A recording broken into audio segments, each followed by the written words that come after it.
भगवान शंकर ने भगवान विष्णु को ये पहले ही कह दिया था कि आप राम के आदिकाल जब आगे का काल आएगा, त्रेता युग आएगा, तो आपको रामचंद्र जी के रूप में जन्म लेना होगा, रावण रूपी अहंकार का संहार करना होगा। ये पूर्व काल में ही निर्धारित हो चुका था। यानी कि अगर हम कहें कि जिस व्यक्ति ने भी इस धरती पर जन्म लिया है वो पूर्व निर्धारित है, उसका भाग्य निर्धारित है, उसके कर्म निर्धारित है, हमें क्या करना है, कहाँ जाना है, कहाँ रहना है, क्या करना है और भगवान किसके हाथ से काम कराएंगे, ये सब पूर्व से निर्धारित है।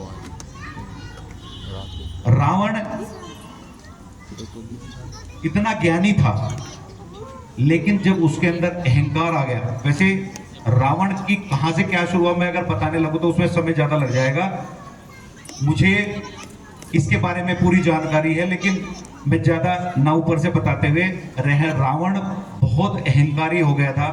उसे ये लगता था कि तेरे पास सब कुछ है, तुझे कोई मार नहीं सकता।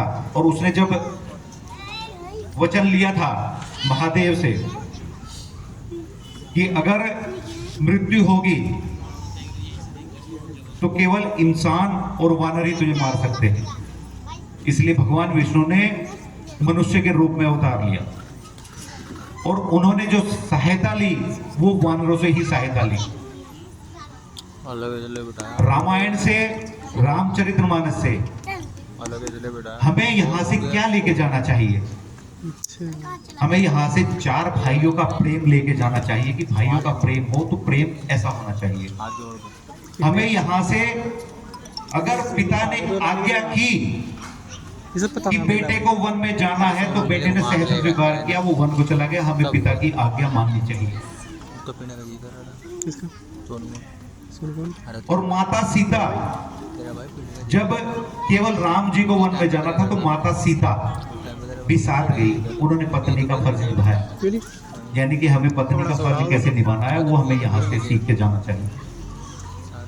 और बच्चे कैसे होने चाहिए? राम लक्ष्मण भरत शत्रुघ्न जैसे हमारे बच्चे होने चाहिए, जो समाज में भी हमारा नाम करे और समाज को कुछ सिखाए भी, चाहे वो वन जाकर हो चाहे राजा बनने के बाद हो। अगर राजा बनना है तो जैसे आज के हमारे राजनीतिक राजा हैं ऐसे राजा कतई नहीं बनने चाहिए। अगर राजा राम हो, पुरुषोत्तम राम जैसे अगर राजा हो तो वास्तव में राम राज्य की स्थापना हो सकती है। और अगर हमें भक्ति देखनी हो तो हनुमान जी से बड़ा भक्त कोई नहीं हो सकता। अगर हमें पूजा करनी है तो हमें ऐसा भक्त करना पड़ेगा, हमें अपने आप को भगवान के आगे सरेंडर करना पड़ेगा कि जो भी कुछ हो आप ही हो, मैं कुछ नहीं हूँ, जो दिया है आपने दिया है, आप ही को अर्पण है। और मेरा भी ये सौभाग्य है कि मुझे भी ऐसी जगह पर आने का अवसर मिलता है, क्योंकि जो दिया है वो उन्होंने ही दिया है। अगर उसी को अर्पण कर देंगे तो उसमें कोई अतिशोक्ति, कोई बड़ी चीज नहीं है।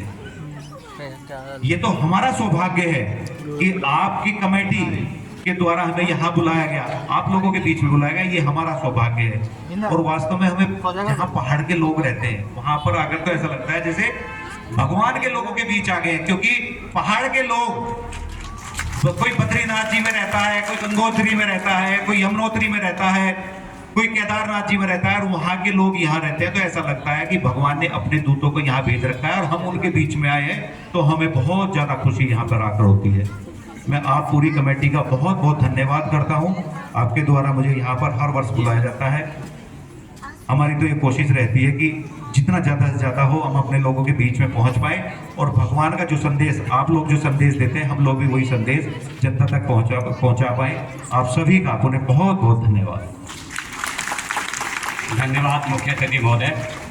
मैं